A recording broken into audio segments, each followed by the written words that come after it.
अभी देखा अपन ने विनय कैसे की जाती है। सभी लोग कभी भी पैर पर नहीं रखेंगे ग्रंथों को, और बहुमान, बहुत गहरे सूत्रों को अपन यहाँ पढ़ रहे हैं। जितना बहुमान होगा उतनी जल्दी अंदर आएगा। सभी लोग हाथ जोड़कर सबसे पहले मंगलाचरण किया जाता है। गुणानाम विस्तरम वक्षे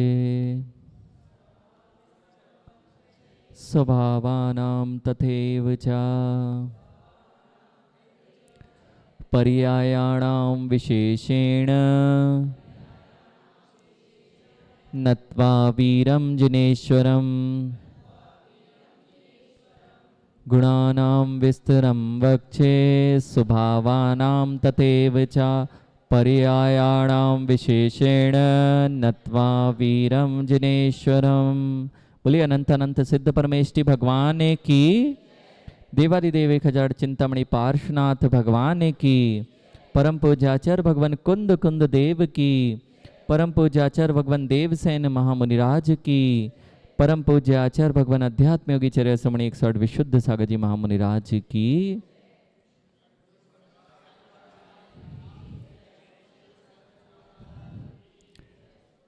आलाप पद्धति, ये महान ग्रंथ, अभी कुछ संख्या और बढ़ गई है, मुझे लगता है और भी बढ़ेगी। आलाप पद्धति जो ग्रंथ है वह किस लिए प्रारंभ किया गया? अरे कोई तो बताए। आलाप, आलाप मतलब वचनों की प्रवृत्ति, और उसको किस शैली से बोला जाता है वह पद्धति। तो ये आलाप पद्धति नाम का ग्रंथ लिखा गया, उसका नाम ही कह रहा है आलाप पद्धति। फिर यहाँ पर आचार्य भगवान ने 2 मिनट में हम जो पहले पढ़ा है उसको याद करेंगे और फिर आगे बढ़ेंगे। गुणानाम विस्तरम बक्षे, द्रव्य के गुणों का विस्तार से कहूँगा, उनके स्वभाव को कहूँगा, और पर्याय विशेष का कथन मैं किसको नमस्कार करके? महावीर भगवान को नमस्कार करके मैं द्रव्य के गुण, पर्याय और स्वभावों का कथन करूँगा। तो सबसे पहला ये क्यों रचा गया? तो उन्होंने कहा नए चक्र के ऊपर इस ग्रंथ की रचना हुई। वह किस लिए हुई? तो द्रव्य के स्वभाव को बताने और द्रव्य के लक्षण को बताने के लिए इस ग्रंथ की रचना हुई। क्योंकि हाँ, अच्छा,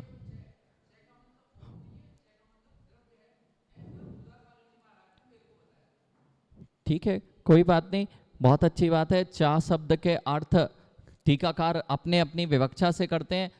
जब अपन राजवार्तिक ग्रंथ पढ़ते हैं रमेश पंडित जी, तब एक ही इति शब्द के उसमें अनेकों अर्थ निकाल के उसके अर्थ किए गए हैं।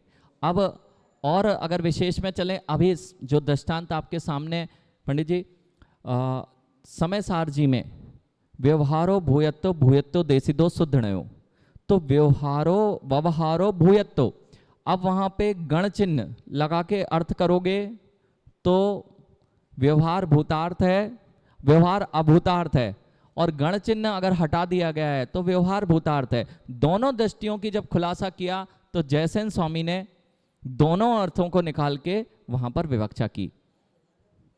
हाँ, इसलिए जब चा शब्द का अर्थ अगर उन्होंने द्रव्य से लेके किया तो बहुत श्रेष्ठ है, और दूसरे अर्थ में चा शब्द जहां लगाया तो पर्यायाणम विशेषेण, विशेष की पर्याय, विशेषण विशेष के द्वारा, पर्यायों के विशेष के द्वारा किसको कहूंगा? तो संस्कृत में एक बात होती है, यदि संस्कृत में पंडित जी मैंने कहा अहम गच्छामि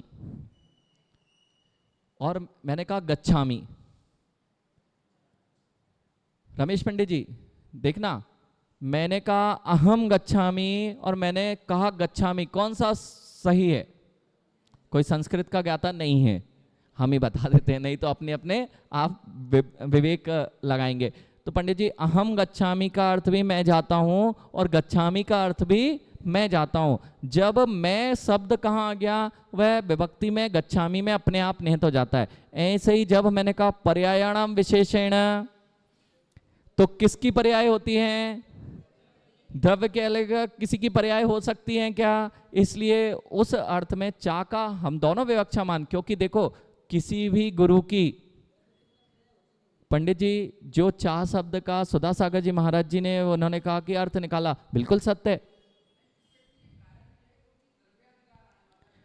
हाँ, जैसे उन्होंने अपनी विवक्षा लगाई ना चा शब्द में, ऐसे ही जो टीकाकार होता है, जो इसका विस्तार करता है, वह अपनी विवक्षा से उस चा शब्द के अलग अलग आदि लिख दिया जाता है कई बार, तो आदि शब्द की बहुत सारी विवक्षा लगती हैं। ठीक है, अब यहाँ पर ये ज्यादा विषय मात्र इतना है कि द्रव्य की ही विवक्षा है। जिनको संस्कृत आती है, रमेश पंडित जी ने, क्योंकि अच्छा है संस्कृत भी अपने को समझ में आनी चाहिए कि एक भी शब्द व्यर्थ में नहीं होता है। यहाँ चा भी लगाया है अगर आचार्य भगवंतों ने, तथैव चा, तो वह चा शब्द अगर द्रव्य अर्थ में ले रहे हैं, बहुत अच्छी बात है, द्रव्य अर्थ से भी, लेकिन एक भी शब्द संस्कृत में सूत्र रूप में जब दिए जाते हैं तो उसका स्वरूप ही ऐसा कहा गया है। जय कुमार जी, रमेश जी, सूत्र जो होते हैं कैसे होते हैं, एक तो सौपस्कर होते हैं और साथ में लघु होते हैं और पूर्ण अर्थ को देने वाले होते हैं। तो उनमें ऐसे शब्दों का प्रयोग अनेक बार मिलेगा जिसमें आपको इस ग्रंथ में ऐसा लिखा, आपने ऐसा किया, पंडित जी इस ग्रंथ में ऐसा लिखा, आपने ऐसा किया, लेकिन दोनों में अर्थ में क्या आया, द्रव्य के गुण स्वभाव और द्रव्य के गुण स्वभाव और पर्यायों का कथन हम करने जा रहे हैं। ठीक है, ये हो गया था। तो किस लिए द्रव्य के लक्षण सिद्ध करना, क्योंकि रमेश जी लक्षण के बिना आज तक किसी की पहचान नहीं हुई। कल हमने देखा था कि टोपी वाले भैया, चश्मे वाले भैया, ये लक्षण बनाए थे। फिर हमने देखा कि किसके लक्षण हैं, आपने कहा द्रव्य के लक्षण, तो द्रव्य कौन कौन से होते हैं, तो नाम सुन लिए, जीव, पुद्गल, धर्म, अधर्म, आकाश और काल। अब ये क्या होते हैं, द्रव्य होता क्या है, तो जो जो होता है वह सब द्रव्य होता है। सबसे सरल परिभाषा, जो जो जगत में है, पंडित जी सद्रव्य लक्षणम, जो जो जगत में है वह सब द्रव्य है। और वह उसकी परिभाषा कैसे देखें कि वह है, तो जिसका अर्थ क्रियाकारत्व है, जो कुछ ना कुछ अपने कार्य को करने में समर्थ होता है, वह अर्थ क्रियाकारत्व वाला होता है, वह जो जो है वह सब द्रव्य है। फिर देखा, अच्छा इसकी पहचान कैसे करें कि कौन कौन सा कार्य करता है, तो उन्होंने कहा लक्षण देखिए, लक्षणानि कानि, वे लक्षण कौन से होते हैं, तो कल बात की 10 प्रकार के सामान्य लक्षण होते हैं जिससे द्रव्य का पता चलता है। सबसे पहला, अगर द्रव्य के पास शक्ति ना होती कि वह सदरूप हो,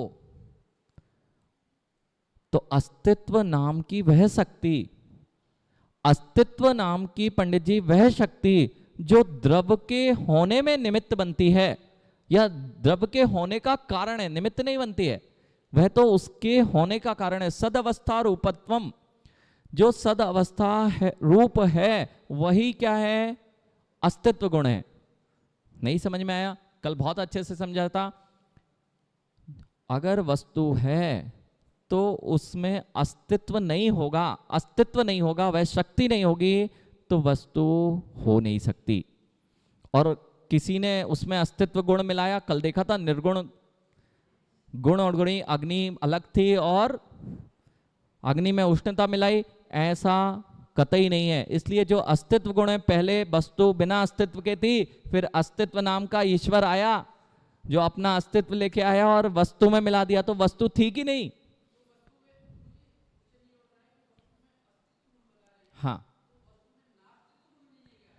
बहुत अच्छा पंडित जी। अभी जो विवक्षा चल रही है, सामान्य गुणों की विवक्षा में चल रहे हैं, नास्ति गुण भी है, दो विरुद्ध धर्म रहते हैं, लेकिन अभी हम इनको नास्ति गुण बताएंगे ना, तो सब अभी यहाँ से उठ के चले जाएंगे। आप मेरे से मिलना, मैं आपको नास्ति गुण, प्रवचन सार, अस्थि स्वभाव और नास्ति स्वभाव अभी आएगा। स्वभाव की अपेक्षा से अस्थि नास्तिपना घटित करेंगे, लेकिन गुणों की अपेक्षा से अस्तित्वपना है। अभी जब स्वभाव की बात चलेगी तब वहां अस्थि स्वभाव और नास्ति स्वभाव, हाँ, क्योंकि लक्षण जो होते हैं गुण के अलावा किसे आप लक्षण बनाएंगे, जो अभी सहभावी गुणा, सहभाविनो गुणा और क्रमवर्तिना पर्याय सहभवो गुणा, सहभवो गुणा, लक्षण वही हो सकता है, आत्मिक और अनात्मिक दो लक्षण हमने कल बात किए थे, आत्मभूत और अनात्मभूत। तो अनात्मभूत लक्षण मेरे से भिन्न होते हैं, लेकिन आत्मभूत लक्षण कौन से हैं? जो मेरे से हमेशा से अन्वयभूत हैं, जो मेरे से कभी पृथक नहीं होते। तो वो क्या हैं? मेरे गुण ही हैं जो मेरे से कभी पृथक नहीं होते। इसलिए जब लक्षण पूछा आचार्य भगवान ने, बहुत अच्छा प्रश्न किया रमेश पंडित जी ने। पंडित जी, लक्षण बोलने के बाद आप गुणों की व्याख्या क्यों प्रारंभ कर दिए? ये प्रश्न आना जरूरी था।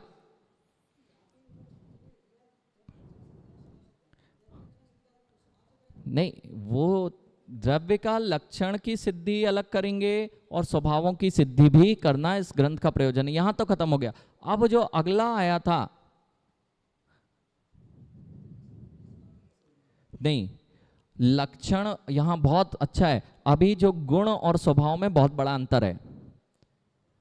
अगुरु लघु गुण है ना, और अभी जब अपन आएंगे यहां पे टीकाकार से मिलेंगे तब गुण, और इसी में एक सूत्र आएगा, गुण, गुणों का कोई गुण नहीं होता पंडित जी, लेकिन गुणों का स्वभाव जरूर होता है। निर्गुणा गुणा, निर्गुणा गुण, गुण का कोई गुण नहीं होता, लेकिन गुणों का स्वभाव जरूर होता है। इसलिए पंडित जी गुण और स्वभाव को एक मत कर देना। गुण अलग हैं, स्वभाव अलग है। 21 प्रकार के स्वभाव आप पढ़ेंगे, और गुण यहां 10 सामान्य गुण और 16 विशेष गुण और अनंतानंत गुण, अनंतानंत गुण। लेकिन जो स्वभाव यहां 21 स्वभाव कहे गए हैं। फिर अगर गुण और स्वभाव को रमेश पंडित जी ने एक में एक कर दिया, तो फिर दो शब्दों का प्रयोग क्यों किया गया? दो शब्दों का प्रयोग करा है, अर्थात गुणों में कितने गुण बताए हैं? 10 तो सामान्य गुण बताए हैं और 16 विशेष गुण बताए हैं। ऐसे कितने हो गए पंडित जी? 26। और स्वभाव कितने बताए हैं?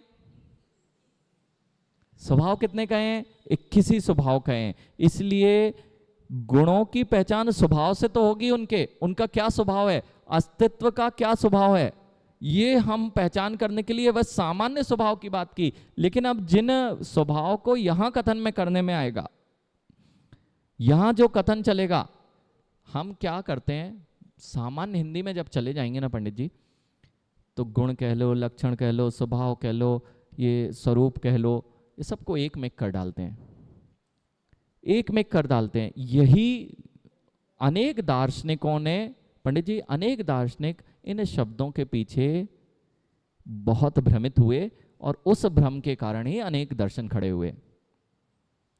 पंडित जी सत्य यही है, सामान्य द्रव को छोड़ बैठे, विशेष विशेष को पकड़ के बैठ गए, विशेष विशेष को पकड़ लिया तो सामान्य को छोड़ के बैठ गए। हाँ, ये आप बोल पा रहे हो क्योंकि आपने जिनेंद्र भगवान के वचनों को अंतर्निहित किया है। अब चलते हैं विषय आगे। पंडित जी गुण स्वभाव होते हैं क्या? यहां विवेक्षा में जो लक्षण हैं, गुण हैं, उनको स्वभाव स्वीकार नहीं करना। स्वभाव का, गुणों का कोई गुण नहीं होता, लेकिन गुणों में स्वभाव की प्रवृत्ति, उनका कुछ ना कुछ स्वभाव तो होगा। वर्ण का क्या स्वभाव है? कैसे पहचानोगे वर्ण को? तो स्वभाव तो है, उसका अपना एक स्वभाव है, लेकिन वर्ण का कोई गुण है क्या? वर्ण का कोई गुण है क्या? तो गुण नहीं है। ठीक है, अब यहां पर आगे बढ़ते हैं। लक्षणानि कानि, पंडित जी लक्षण किसे कहते हैं? तो रमेश पंडित जी लक्षण के अभाव में अभी हमने क्या कहा? आत्मभूत और अनात्मभूत, जो आपसे तादात्म्य है, जो पंडित जी आपसे तादात्म्य संबंध है, जिसे कभी पृथक नहीं किया जा सकता, वे सब क्या हैं? आपके आत्मभूत लक्षण हैं। और वे क्या हैं?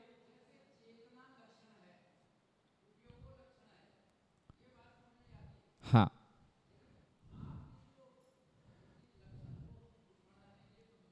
देखिए मैंने नहीं बनाया, ये कह रहे हैं चेतना लक्षण है, उपयोग लक्षण है, वो तो लक्षण समझ में आते हैं, लेकिन आपने लक्षण को गुण बना दिया। ये मैं नहीं बना रहा हूं। प्रश्न देखिए, 8वें में क्या कहा? लक्षणानि कानि, लक्षण कौन कौन से होते हैं, और उत्तर में क्या दिया? तो मैंने बनाया ना? मैंने नहीं बनाया। जैसा आचार्य भगवान की, अब जो आप चेतनात्मक, हाँ? नहीं, वो भिन्न विषय। अभी द्रव्य की जो द्रव्य लक्षण सिद्धार्थम, अभी पंडित जी अगर दूसरी जगह जाएंगे तो, और द्रव्य का विषय है ना। अभी किसको, सबसे पहले हमने द्रव्य की परिभाषा, तो द्रव्य का लक्षण क्या होगा? जब लक्षण देखेंगे तो चेतना, तो चेतनत्व भी तो जो लक्षण बनाया है वो इसमें सामान्य गुण में आ गया है और विशेष में भी आ गया है, और आपने उपयोग को भी लक्षण बनाया है, वे विशेष में अभी आने वाला है ज्ञान दर्शन के रूप में। दोनों गुण ही है।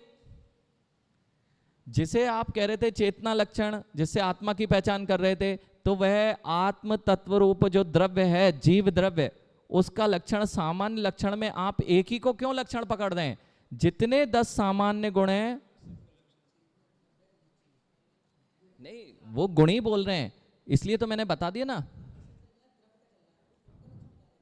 नहीं, वो गुण का लक्षण नहीं बोल रहे हैं, वो बोल रहे हैं गुण और लक्षण को आप क्यों एक में कर रहे हैं, ये बोल रहे हैं। उपयोग लक्षण किसका लक्षण है? चेतना का उपयोग। नहीं, अभी वो विषय नहीं है पंडित जी, उनका विषय ये है, जो चेतना को तो बोला ना उनने पंडित जी, सामान्य से कथन, तो आपको बात स्पष्ट हो गई। जो चेतनत्व आपने लक्षण बनाया किसी का, तो वह चेतना भी तो जो लक्षण है वह गुणी तो है, यहां आने वाला चेतनत्व। हाँ, गुण का गुण कहां से आया? चेतना का लक्षण उपयोग लक्षणम, गुण देखो वहां पे फिर आप क्या गलती कर रहे हो? आप देखो, चेतना को इनने द्रव्य से अलग कर दिया। उपयोगो लक्षणम जो है चेतना का लक्षण, लक्षण रूप से उसको देख रहे हैं, लेकिन किसका लक्षण है? उपयोग, आत्मा के 9 अधिकार कहे। चेतनत्व जहां भी यहां पढ़ेंगे तो चेतना का लक्षण नहीं देखते हैं वहां। सुनो पंडित जी, चेतना अनुभवन अभी आएगा इसमें, चेतनत्व गुण अनुभवन से लिया गया है।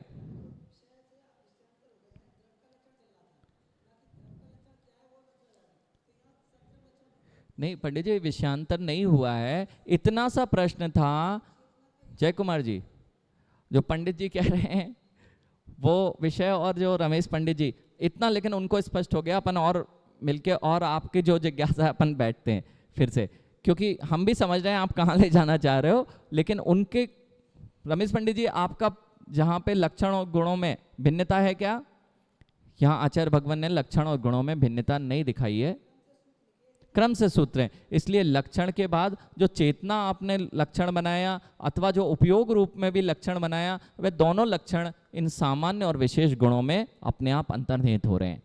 ठीक है, अब ये 10 हमने पढ़ लिए थे, अस्तित्व, वस्तुत्व, प्रमेयत्व आदि जो जो लक्षण पढ़ लिए थे वे सब पढ़ लिए। इसके बाद उन्होंने कहा कितने लक्षण हर द्रव्य में होते हैं, तो हमने अगला सूत्र पढ़ा था 10वां, प्रत्येकम मष्टो सर्वेशाम, सभी में, सभी द्रव्यों में 8 सामान्य गुण होते हैं। 10 दिए थे, लेकिन जो सामान्य रूप से फिर आगे अब विशेष, पहले एक चीज हमने कल देखी थी, रमेश पंडित जी शायद आप कल नहीं आए थे।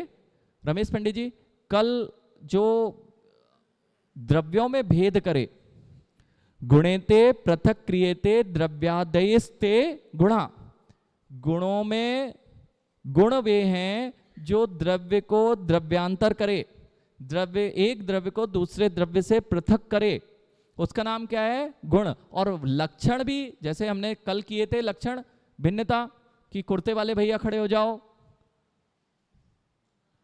हाफ कुर्ते में जो जो हैं वे खड़े हो जाएं, ये लक्षण, बाह्य लक्षण बनाए थे, तो भिन्नता दिखाई थी ना कि भाई काली टी शर्ट में जो है वह बालक खड़ा हो जाए, तो काली टी शर्ट क्या किया, लक्षण ही है ना। हाँ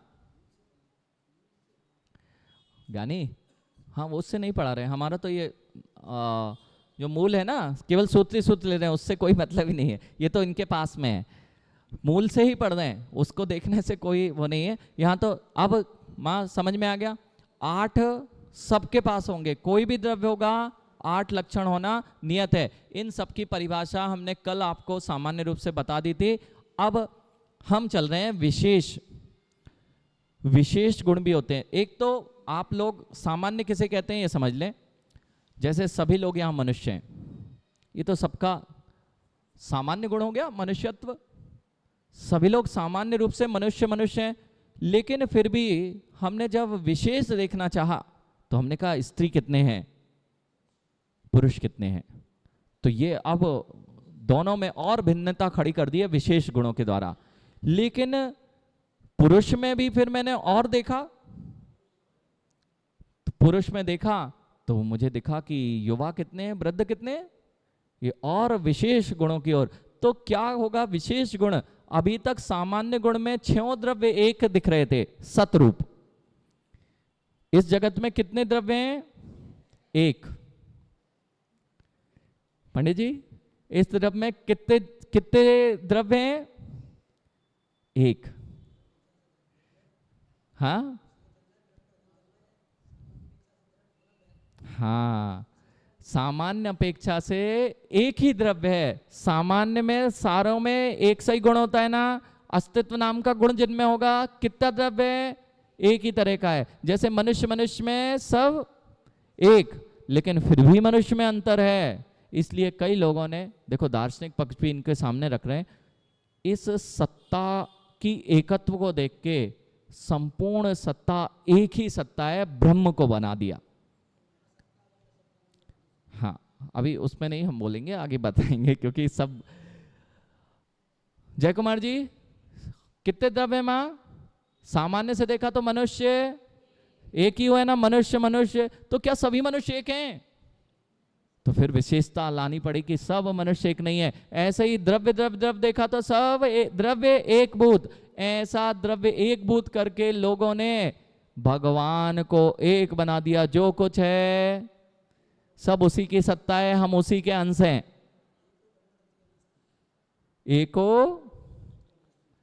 एको ब्रह्म द्वितीयो नास्ति, एक ही ब्रह्म है, हम सब उसी के सत्य ना। कैसा भ्रम हुआ कि जब हमने द्रव्य के सामान्यता को देखा, अस्तित्व देख रहे थे, तो हमें एक ही चीज दिख रही थी। फिर हमने उसमें चेतन और अचेतन को भिन्न भिन्न किया तो 2 दिखने लग गए। तो आचार्य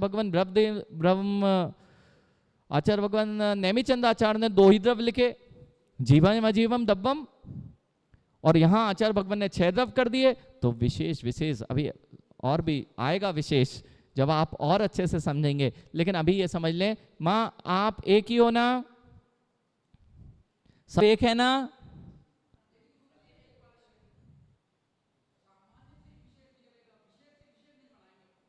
विशेष से विशेष भी बनेगा।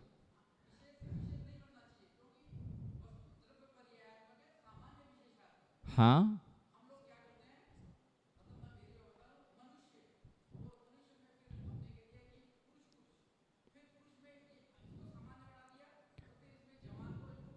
हाँ, ऐसा क्यों नहीं होना चाहिए। हाँ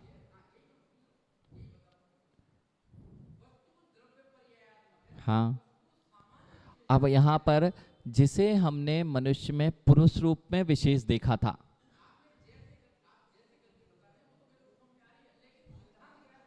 नहीं सिद्धांत ये बोल रहे हैं, जब आपने विशेषता खड़ी करनी चाहिए तो हमने पुरुष से पुरुष और स्त्री की विशेषता भिन्न भिन्न कर दी, लेकिन वह विशेष उसके अंदर था जिसे आप नहीं देख रहे थे।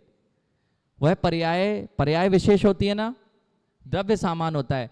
जब मैं पहली बार से ही कर सकता था उसको भिन्न की युवा भिन्न है, देखना युवा भिन्न है, क्यों, विशेष व पर्याय थी उसके अंदर, लेकिन मेरी दृष्टि उस विशेष पर्याय पर ना होके जिस स्त्री और पुरुष की विशेषता को लेके थी, उसकी ओर दृष्टि थी। पर्याय दोनों उसके पास थी। हाँ, तो फिर आप युवा में, अर्थात अगर मनुष्य ही पर्याय हो गई, बहुत बढ़िया है, तो फिर स्त्री पुरुष का भेद खत्म। हाँ हाँ, ठीक है ना।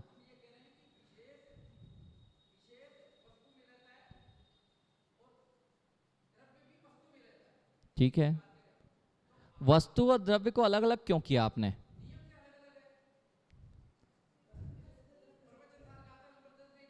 हाँ, कौन सी है? परिणमति जैन दब्बम तत्कालम तम्मत्य परिणतम तम्मा दंड पढ़े दो आधा धम्मो या मुड़े रवो।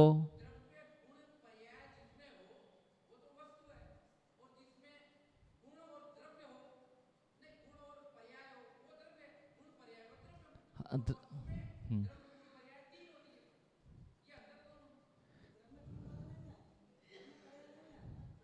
नहीं, वस्तु आप कौन सी परिभाषा, 10वें नंबर की गाथा कौन सी बोल रहे हैं, फिर से बोलिए।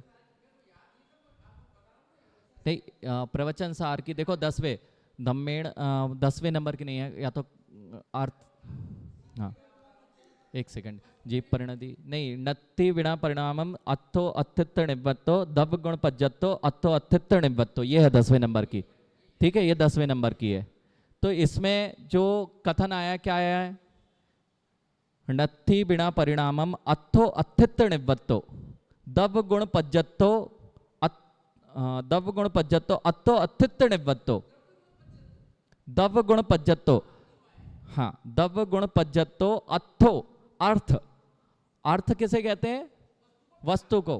वस्तु को अर्थ कहते हैं, जिसमें द्रव्य गुण और पर्याय, द्रव्य गुण अत्थो। बहुत बढ़िया। और अपन प्रवचन सार में किस में भेद किया है, एक बार टीका हम देख के आएंगे। बिल्कुल, आपने बहुत अच्छा प्रश्न करना ही चाहिए, तब तो अपने को स्पष्ट होगी। जय कुमार जी, आप लोग जो है, अभी द्रव्य और पर्याय का भेद प्रारंभ हो गया है। देखो, आप लोग सुनते जाना, नहीं आए समझ में कोई बात नहीं। द्रव्य और वस्तु में भेद, आपका क्या विचार है जय कुमार जी? हाँ, नहीं, आप बताएं तो, जिससे कि हम लोगों का भी। पंडित जी,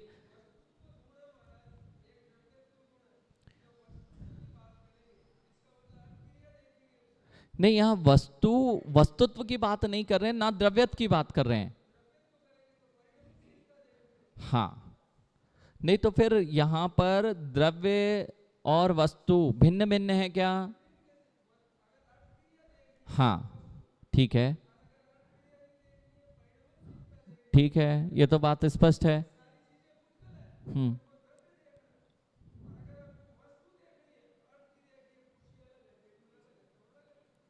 सामान्य विशेषात्मक जब वस्तुत्व को देख रहे हैं, तो आपका यह कहना है कि जब हम मनुष्य के विशेष गुणों को देखते हैं, युवा और बनाते हैं, तो वस्तुत्व से देखना चाहिए, द्रव्यत से नहीं देखना चाहिए।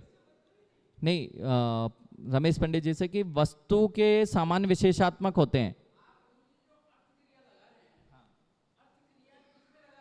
वस्तु में,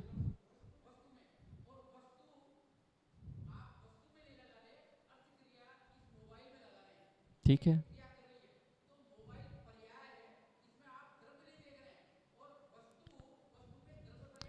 यानी पहली चीज, हाँ,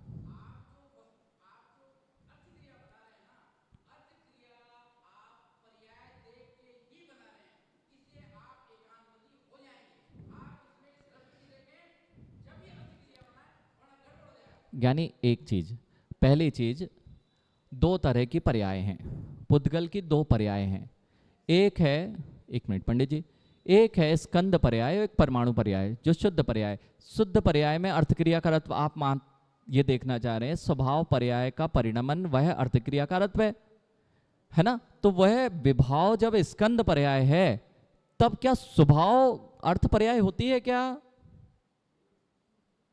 तो फिर हमें देखना भी स्कंदी पर्याय पड़ेगी, और विभाव अर्थ का परिणमन ही देखना पड़ेगा, ना कि विभाव अर्थ में हमें सामान्य स्वभाव अर्थ का परिणमन देखना पड़ेगा।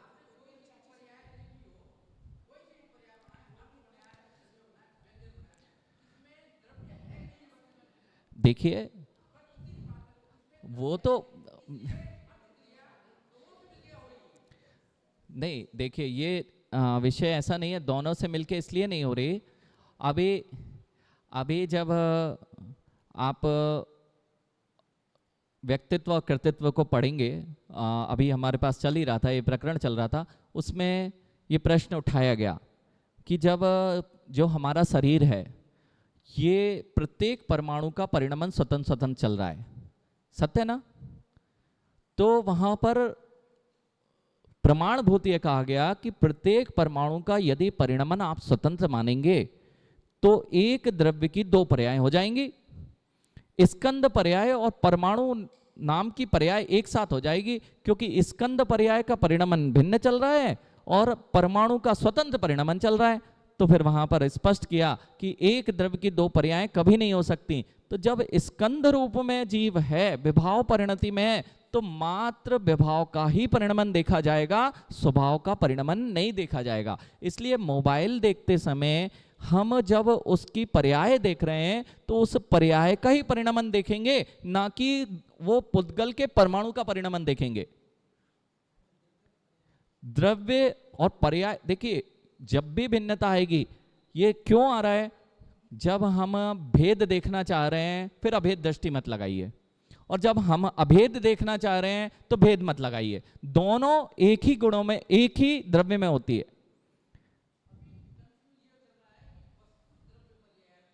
हाँ ठीक है ना।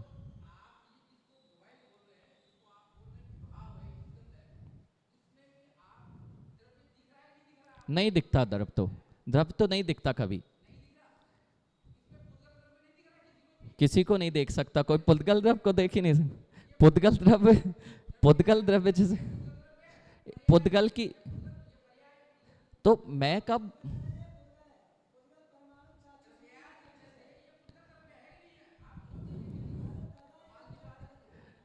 देखिए सुनिए, पुद नहीं, पुद्गल को आज तक किसी ने नहीं देखा, और ना पुद्गल को, पुद्गल की पर्याय स्कंद पर्यायों को, उसमें भी बहुत स्थूल पर्यायों को आप जो देख रहे हैं ये स्थूल स्थूल पर्याय हैं। ये कौन सी पर्याय है? स्कंद की स्थूल स्थूल पर्याय है। अभी तो आप 6 पर्याय जो कही गई हैं उसमें शुद्ध परमाणु को पुद्गल कहा गया है, ठीक है। अब आपकी द्रव्य दृष्टि इस स्कंद में द्रव्य को देख लेती है, उस दृष्टि से आप बोल रहे हो तो हमने देखा है। पंडित जी, शांतिलाल जी, यदि स्कंद पर्याय में मैं पुद्गल के परमाणु को देखता हूं तो मेरी वह द्रव्य दृष्टि है जिसमें मुझे पता है कि कोई भी पुद्गल स्कंद बना है तो वह द्रव्य के अभाव में नहीं बना है। इस दृष्टि से आप देखते हो तो वो हम मान रहे हैं, इस बात को तो हमें स्वीकार है। वस्तु तो सामान्य विशेषात्मक ही है ना। हाँ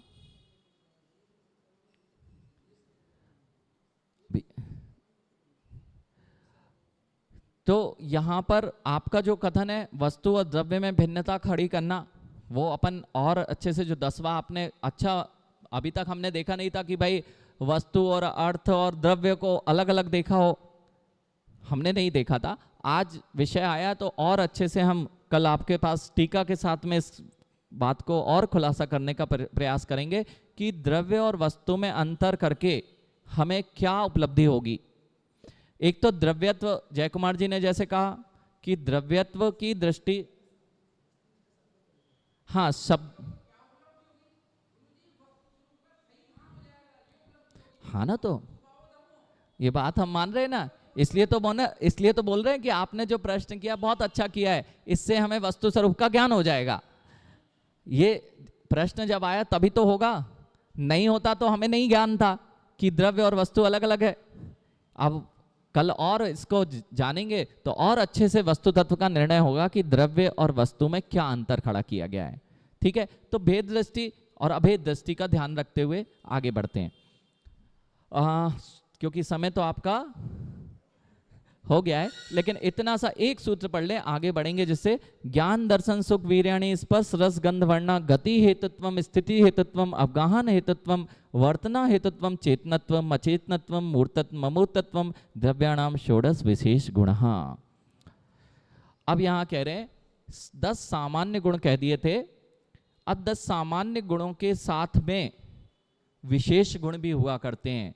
जब मैंने, अभी वही बात आ रही है जो आपने प्रश्न किया था रमेश पंडित जी, 10 सामान्य गुणों के साथ जब मैं विशेष को देखता हूँ, 10 सामान्य में मुझे सब एक दिखे थे, फिर मैंने 10 सामान्य में से पुद्गल आदि को अलग कर दिया था और जीव को अलग कर दिया था।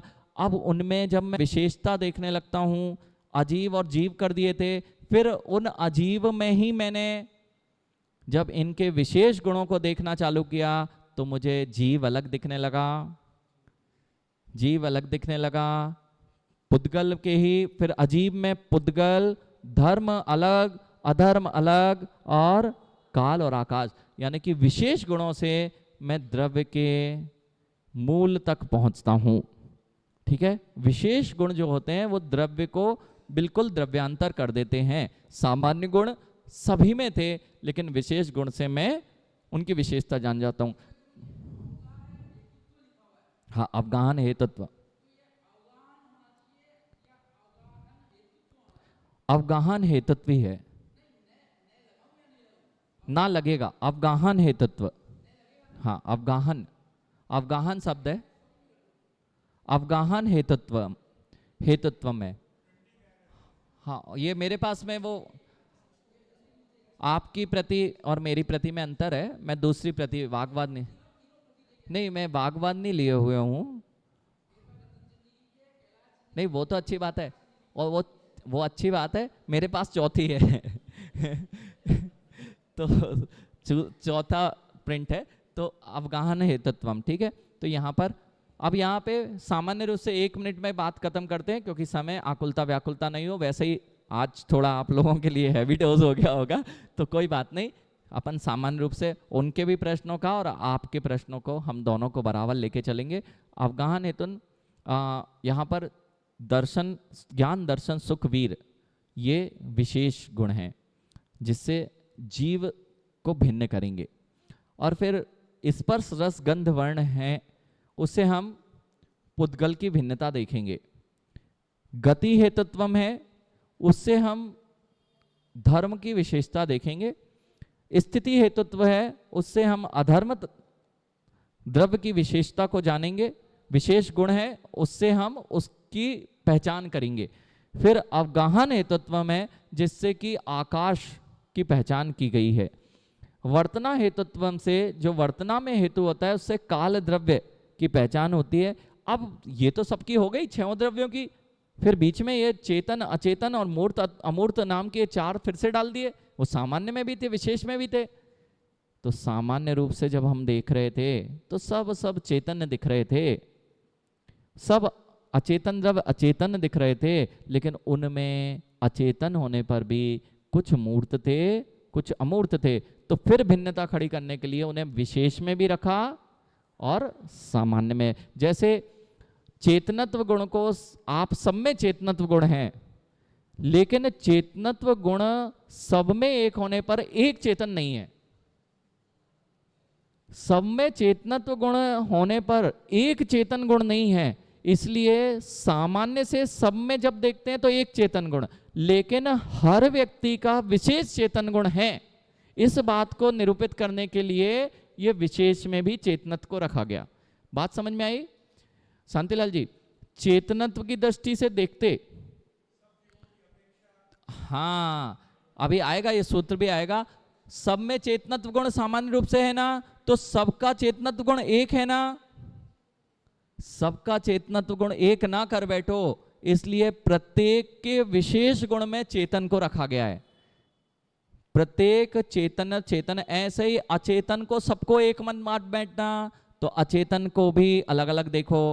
मूर्त, सारे मूर्त द्रव्यों को आप एक मूर्त द्रव्य मान लोगे तो फिर गड़बड़ हो जाएगी। तो फिर सारे मूर्तों में सामान्य मूर्त देखते हुए भी सबका अपना अपना मूर्तत्व है, इसलिए वह विशेष भी है। ठीक है, तो अंत के जो 4 गुण हैं ये सामान्य भी हैं और विशेष भी हैं। अभी नीचे सूत्र आएगा, उसको अपन जानेंगे। बोलो महावीर भगवान की।